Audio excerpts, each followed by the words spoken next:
Hi hello ನಮಸ್ಕಾರ ಸ್ನೇಹಿತರೆ. ಕೊನೆಗೂ ಕೂಡ ಇಲ್ಲಿ ಸಿಡಿದದ್ದಂತಹ ವಂಶಿ ಸ್ವಾತಿಯನ್ನು ಮನೆಯಿಂದ ಹೊರಗಡೆ ದಬ್ಬಿಟ್ರ.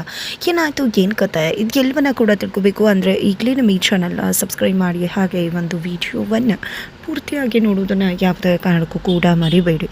ಇಲ್ಲಿ ವಂಶಿ ಮತ್ತು ಸ್ವಾತಿ ನಿಜವಾಗ್ಲೂ ಮದುವೆ ಆಗಿಲ್ಲ, ಆದರೆ ಎಲ್ಲರೂ ಮುಂದೆ ಅವರಿಬ್ಬರು ಮದುವೆ ಆಗಿರೋ ಥರ ನಟನೆ ಮಾಡ್ತಿದ್ದಾರೆ. ಹಾಗಾಗಿ ವಂಶಿ ರೂಮಲ್ಲಿ ಇಲ್ಲದೆ ಸೋಫಾ ಸೆಟ್ ಮೇಲೆ ಸ್ವಾತಿ ಮಲ್ಕೊಂಡಿದ್ದಾಳೆ. ಸ್ವಾತಿ ಸೋಫಾ ಮೇಲೆ ಮಲ್ಕೊಂಡಿರ್ಬೇಕಿದ್ರೆ ಅಲ್ಲಿಗೆ ರಾಗಿಣಿ ಬರ್ತಾರೆ. ರಾಗಿಣಿ ಬಂದದ ಏಕೆ ವಂಶಿ ರೂಮಲ್ಲಿ ಮಲಗಬೇಕಿತ್ತಲ್ವ, ಅದನ್ನು ಬಿಟ್ಟು ಯಾಕೆ ಇಲ್ಲಿ ಮಲ್ಕೊಂಡಿದ್ದಾಳೆ ಅಂತ ಡೌಟ್ ಬಂದಿದ್ದೆ ಸ್ವಾತಿಯನ್ನು ಎಬ್ಬಿಸ್ತಾರೆ. ಸ್ವಾತಿ ಅಂತೂ ರಾಗಿಣಿ ನೋಡ್ತಿದ್ದಾಗೆ ಬೆಚ್ಚಿ ಬೀಳ್ತಾಳೆ. ಏನಪ್ಪ ಮಾಡೋದು, ಸಿಕ್ಕ ಬಂದಲ್ಲ ಅವ್ರ ಕೈಗೆ ಅಂತ. ಏನಿದು ಸ್ವಾತಿ, ನೀನು ವಂಶಿ ರೂಮಲ್ಲಿ ಮಲ್ಕೋಬೇಕಲ್ವಾ, ಯಾಕೆ ನಿಮ್ಮ ಮನೆಯವ್ರು ಯಾರು ನಿನಗೆ ಇದನ್ನೆಲ್ಲ ಹೇಳ್ಕೊಟ್ಟಿಲ್ವಾ, ಮದುವೆ ಆದಮೇಲೆ ಹೆಣ್ಮಕ್ಳು ಹೇಗಿರಬೇಕು ಅಂತ ಅಂತ ಹೇಳಿ ಕೇಳಿದಾಗ ಸ್ವಾತಿ ಸಿಡಿದು ಹೇಳ್ತಾಳೆ. ಏನು ಮಾತಾಡ್ತಿದ್ಯಾ, ನಮ್ಮ ಮನೆಯವ್ರ ಬಗ್ಗೆ ಮಾತಾಡಿದ್ರೆ ಖಂಡಿತ ನಾನಂತೂ ಸುಮ್ಮನಿರೋದಿಲ್ಲ ಅಂತ ಮಾತಾಡ್ದಾಗ ನಾನು ಅದು ಹಾಗಲ್ಲ ಹೇಳಿದ್ದು. ನಿಮ್ಮ ಮನೆಯವರು ಮದುವೆ ಆದಮೇಲೆ ವಂಶಿ ರೂಮಲ್ಲಿ ಗಂಡನ ರೂಮಲ್ಲಿ ಇರಬೇಕು ಅಂತ ಹೇಳ್ಕೊಟ್ಟಿಲ್ವಾ ಅಂತಷ್ಟೇ ಕೇಳಿದ್ದು ಅಂತ ಹೇಳ್ತಾಳೆ ರಾಗಿಣಿ. ಅದು ನಿನ್ಗೆ ಯಾಕೆ ಬೇಕು, ನಾನು ಇಲ್ಲಿ ಮಲ್ಕೊಂಡಿದ್ರೆ ನಿಂಗೆ ಏನು ಪ್ರಾಬ್ಲಮ್ ಆಗುತ್ತೆ ಅಂತ ಹೇಳಿ ಸ್ವಾತಿ ಪ್ರಶ್ನೆ ಮಾಡ್ತಿದ್ದಾರೆ.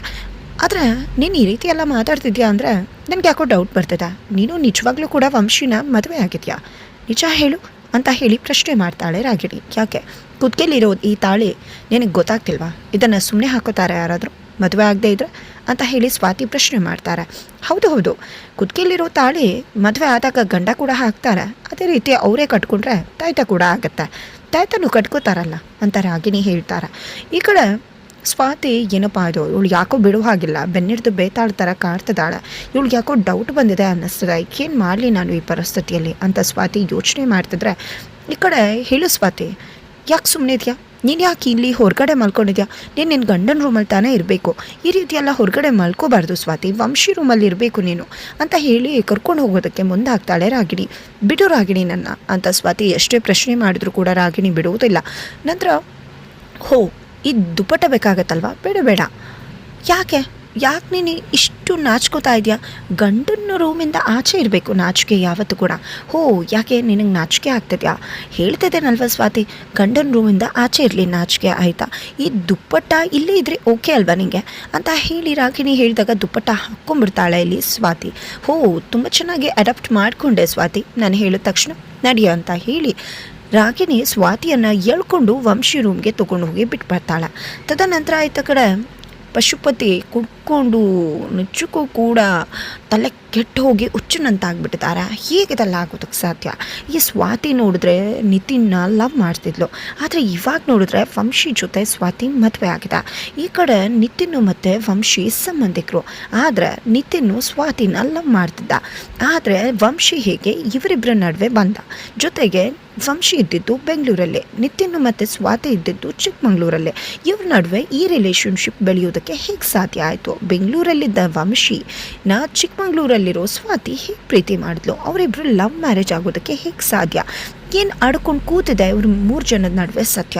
ಖಂಡಿತವಾಗ್ಲೂ ಇದನ್ನು ಕ್ರ್ಯಾಕ್ ಮಾಡಲೇಬೇಕು ಅಂತ ಅಂದ್ಕೊಂಡಿದ್ದೆ, ಹುಚ್ಚನಂತಾಗ್ಬಿಟ್ಟಿದ್ದಾರೆ ಪಶುಪತಿ. ನಂತರ ಮಗಳಿಗೆ ಕಾಲ್ ಮಾಡ್ತಾರೆ. ಮಗಳಲ್ಲಿ ಏನಿದೆ ಅಪ್ಡೇಟ್ಸ್ ತಿಳ್ಕೊಂಡ್ಯಾ ನೀನು, ಸ್ವಾತಿ ಮತ್ತು ವಂಶಿ ನಡುವೆ ಏನಾಗಿದೆ ಅಂತ ಅಂದಾಗ ಅಪ್ಪ ಏನು ಅಂದ್ಕೊಂಡಿದ್ರ, ಅವರಿಬ್ಬರು ಗುಟ್ಟು ಬಾಕ್ಸಲ್ಲಿ ಇರೋ ಗುಟ್ಟು ಓಪನ್ ಮಾಡಿದ ತಕ್ಷಣ ಗೊತ್ತಾಗ್ಬಿಡುತ್ತೆ ಅಂತ ಅಂದ್ಕೊಂಡಿದ್ರ ನೀವು. ಖಂಡಿತವಾಗ್ಲೂ ಇಲ್ಲಿ ಏನೋ ಇದೆ ಅನ್ನೋದೊಂದು ಗ್ಯಾರಂಟಿ. ಯಾಕಂದರೆ ವಂಶಿ ರೂಮಲ್ಲಿ ಮಲ್ಕೊಳ್ಳೋದ್ರ ಬದಲು ಸೋಫಾ ಮೇಲೆ ಮಲ್ಕೊಂಡಿದ್ಲು ಸ್ವಾತಿ. ಅದನ್ನೆಲ್ಲ ನೋಡ್ತಾ ಇದ್ರೆ ನನಗೆ ಯಾಕೋ ಡೌಟ್ ಬರ್ತಿದೆ. ನೀವೇನು ಯೋಚನೆ ಮಾಡಬೇಡಿ ಡ್ಯಾಡ್, ನಾನು ಇದೀನಲ್ವ, ಎಲ್ಲವನ್ನ ಕೂಡ ನೋಡ್ಕೋತೀನಿ ಅಪ್ಪ ಅಂತ ಹೇಳ್ತಾಳೆ ರಾಗಿಣಿ. ನೀನು ಏನು ಮಾಡ್ತೀಯ ನನಗೆ ಗೊತ್ತಿಲ್ಲ ಮಗಳ, ನಂಗೆ ತಲೆ ಕೆಟ್ಟೋಗಿದೆ, ಅಲ್ಲಿ ಗುಟ್ಟಿ ಏನು ಅನ್ನೋದು ನನಗೆ ಗೊತ್ತಾಗಲೇಬೇಕು. ಈ ಕುಡುಕನಿಗೆ ದಾಸ ಆಗಿಬಿಟ್ಟಿದೆ ನಾನು, ನಂಗೆ ಸಾಕಾಗಿದೆ, ಇದರಿಂದ ನಾನು ಆಚೆ ಬರಬೇಕು. ದಯವಿಟ್ಟು ಆದಷ್ಟು ಬೇಗ, ಎಷ್ಟು ಬೇಗ ಸಾಧ್ಯ ಆಗುತ್ತೋ ಅಷ್ಟು ಬೇಗ ನೀನು ಈ ಒಂದು ವಿಷಯವನ್ನು ಫೈಂಡ್ ಔಟ್ ಮಾಡಬೇಕಾಗತ್ತೆ, ಬೇಗ ಕಂಡುಹಿಡಿ ಮಗಳ ಅಂತ ಹೇಳಿ ಕಾಲ್ ಕಟ್ ಮಾಡ್ತಾರೆ.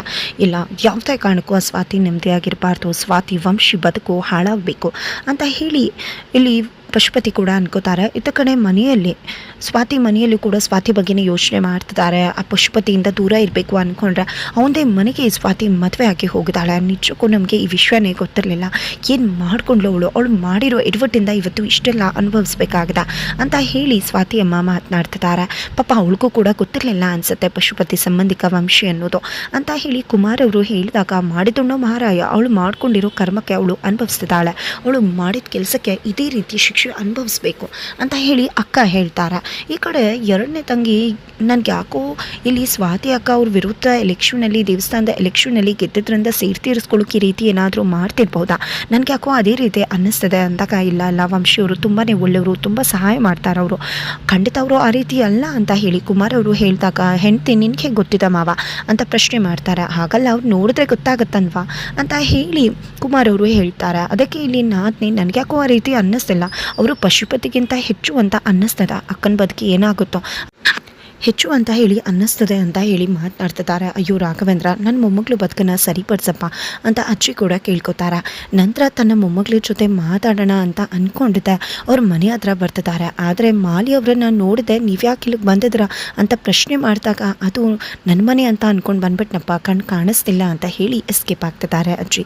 ತದನಂತರ ಈ ಕಡೆ ಸ್ವಾತಿ ರೂಮ್ ಒಳಗಡೆ ಏನಪ್ಪ ಮಾಡಲಿ, ಈ ಹಿಟ್ಲರ್ ನೋಡಿದ್ರೆ ಖಂಡಿತ ಕೋಪ ಮಾಡಿಕೊಂಡು ಸೆಟ್ ಮಾಡ್ಕೋತಾನೆ, ಏನು ಮಾಡಲಿ, ಆ ರಾಗಿಣಿ ಬೇರೆ ಹೊರಗಡೆ ನಿಂತ್ಕೊಂಡಿರ್ತಾಳೆ, ಖಂಡಿತ ನಾನು ಹೋದ್ರೆ ಅವಳಿಗೆ ಗೊತ್ತಾಗ್ಬಿಡುತ್ತೆ, ಏನು ಮಾಡೋದು ಅನ್ಕೋತಿದ್ದಾಗೇ ವಂಶಿ ಬರ್ತಾರೆ. ಯಾಕೆ ಇಲ್ಲಿಗೆ ಬಂದಿದ್ಯಾ, ಹೋ ಎ ಸಿ ರೂಮ್ ಇದೆ ಆರಾಮಾಗಿ ಮಲ್ಕೊಂಡು ಬಿಡ್ಬೋದು ಅಂತ ಬಂದಿದ್ಯಾ ಅಂತ ಪ್ರಶ್ನೆ ಮಾಡಿದಾಗ ಏನು ಈ ಎ ಸಿನ ನಮ್ಮ ಊರಿಗೆ ಬಾ, ಎಂಥ ಫೆಸಿಲಿಟಿ ತೋರಿಸ್ತೀನಿ ಅಂತ ಹೇಳಿ ಸ್ವಾತಿ ಹೇಳಿದಾಗ ಹೌದೌದಾ ನನಗೆ ಯಾವುದೂ ಕೂಡ ಪಿಟ್ಟಿಯಾಗಿ ಬೇಕಾಗಿಲ್ಲ ಅಂತ ಹೇಳ್ತಾರೆ ಇಲ್ಲಿ ವಂಶಿ. ಹೀಗೆ ಇಬ್ಬರ ನಡುವೆ ಕೂಡ ಜಗಳ ಆಗುತ್ತೆ. ತದನಂತರ ಯಾವುದೇ ಕಾರಣಕ್ಕೂ ಕೂಡ ನೀನು ಇಲ್ಲಿ ಕೂಡ್ತು ಅಂತ ಹೇಳಿ ರೂಮಿಂದ ಹೊರಗಡೆ ಹಾಕ್ಬಿಡ್ತಾರೆ ವಂಶಿ. ತದನಂತರ ವಂಶಿಗೆ ಅನಿಸುತ್ತೆ ತುಂಬ ಚಳಿ ಇದೆ ಅಲ್ವಾ ಹೊರಗಡೆ ಅಂತ, ಹಾಗಾಗಿ ನಂತರ ಬೆಡ್ಶೀಟು ಹೊತ್ತಿಗೆ ಚಾಪೆ ಎಲ್ಲವನ್ನ ಕೂಡ ಬಿಸಾಡಿ ಬಾಗಿಲು ಹಾಕ್ಕೊಂಡು ಹೋಗ್ಬಿಡ್ತಾರೆ.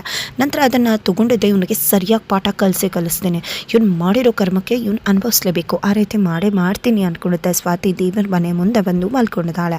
ಎತ್ತ ಕಡೆ ರಾಗಿಣಿ ನಿತಿನ್ನ ದಯವಿಟ್ಟು ನನ್ನ ಮದುವೆ ಆಗು, ಈಗಲೂ ಕೂಡ ನಾನು ನಿನ್ನನ್ನೇ ಪ್ರೀತಿ ಮಾಡ್ತಿದ್ದೀನಿ ಅಂದಾಗ ನನ್ನನ್ನು ಮದುವೆ ಆಗಬೇಕು ಅಂತಾನೆ ನನ್ನ ಜೊತೆ ಆಟ ಆಡ್ತೀಯಾ, ನನಗೆ ಮೋಸ ಮಾಡಿದ್ಯಾ ನೀನು ಅಂತ ನಿತಿನ್ ಪ್ರಶ್ನೆ ಮಾಡಿದಾಗ ನಾನು ನಿನ್ನನ್ನು ಚಿಕ್ಕದ್ರಿಂದ ಪ್ರೀತಿ ಮಾಡ್ತಿದ್ದೆ, ಅವಳು ಯಾರೋ ಬಂದ್ಲು ಅನ್ನೋ ಕಾರಣಕ್ಕೆ ನಾನು ನಿನ್ನ ಬಿಟ್ಕೊಡೋಕ್ಕಾಗತ್ತಾ ನಿತಿನ್, ಅವಳು ಹೇಗೋ ವಂಶಿನ ಲವ್ ಮಾಡಿ ಮದುವೆ ಆಗಿದ್ದಾಳೆ, ಈಗ ನಾವು ಕೂಡ ಮದುವೆ ಆಗಬಹುದಲ್ವಾ ಅಂದಾಗ ನಿನಗೆ ಸ್ವಾತಿ ಬಗ್ಗೆ ಮಾತಾಡೋ ಯೋಗ್ಯತೆ ಇಲ್ಲ ಅಂತ ಹೇಳ್ತಾರೆ ಇಲ್ಲಿ ನಿತಿನ್. ಹೌದಾ, ಸ್ವಾತಿ ವಂಶಿನ ಮದುವೆ ಆದ್ಲಲ್ವ, ಒಂದೇ ವಾರಕ್ಕೆ ಅವಳ ಬಗ್ಗೆ ಮಾತಾಡೋ ಯೋಗ್ಯತೆ ನನಗಿಲ್ವಾ ಅಂತ ರಾಗಿಣಿ ಪ್ರಶ್ನೆ ಮಾಡ್ತಾಳೆ. ಜೊತೆಗೆ ದೇವರ ಮನೆ ಮುಂದೆ ಆಕೆ ಮಲಗಿರೋದನ್ನು ನೋಡಿದೆ, ನೋಡಲ್ಲಿ ಅಂತ ಹೇಳಿ ರಾಗಿಣಿ ನಿತಿನ್ಗೆ ತೋರಿಸ್ತಾಳೆ. ನಂತರ ಇಲ್ಲಿ ರಾಗಿಣಿ ಎಲ್ಲರನ್ನ ಕೂಡ ಕರ್ಕೊಂಡು ಬರ್ತಾಳೆ, ಅಜ್ಜಿ ತಾತ ಎಲ್ಲರೂ ಕೂಡ ಬರ್ತಾರೆ.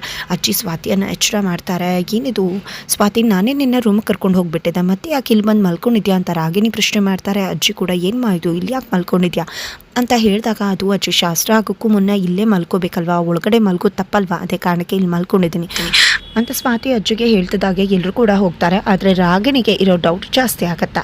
ತದನಂತರ ಬೆಳಗ್ಗೆ ಆಗ್ತಿದ್ದಾಗೆ ಸ್ವಾತಿ ಮತ್ತು ವಂಶಿ ಅಜ್ಜಿ ತಾತನ ಜೊತೆ ತಿಂಡಿ ತಿನ್ನಬೇಕಿದ್ರೆ ನಿಮ್ಮಿಬ್ಬರಿಗೂ ಮತ್ತೆ ಮದುವೆ ಇದೆ, ಎಲ್ಲರನ್ನೂ ಕೂಡ ಕರೀತಾ ಇದ್ದೀವಿ, ನೀವು ಒಪ್ಕೊಳ್ಳೇಬೇಕು ಅಂತ ಹೇಳಿ ಹಠ ಇಡ್ತಿದ್ದಾರೆ. ಕೊನೆಗೂ ಮತ್ತೆ ವಂಶಿ ಮತ್ತು ಸ್ವಾತಿಗೆ ಮದುವೆ ಆಗ್ತದೆ. ಈ ಬಾರಿ ನಿಜಕ್ಕೂ ಸ್ವಾತಿ ಕುತ್ತಿಗೆಗೆ ತಾಳಿ ಕಟ್ತಿದ್ದಾರೆ ವಂಶಿ. ಹಾಗಿದ್ರೆ ಹೇಗಾಗುತ್ತೆ ಈ ಮದುವೆ ತಿಳ್ಕೊಬೇಕು ಅಂದರೆ ಮುಂದಿನ ವೀಡಿಯೋಗೆ ವೇಟ್ ಮಾಡೋದನ್ನು ಮರಿಬೇಡಿ.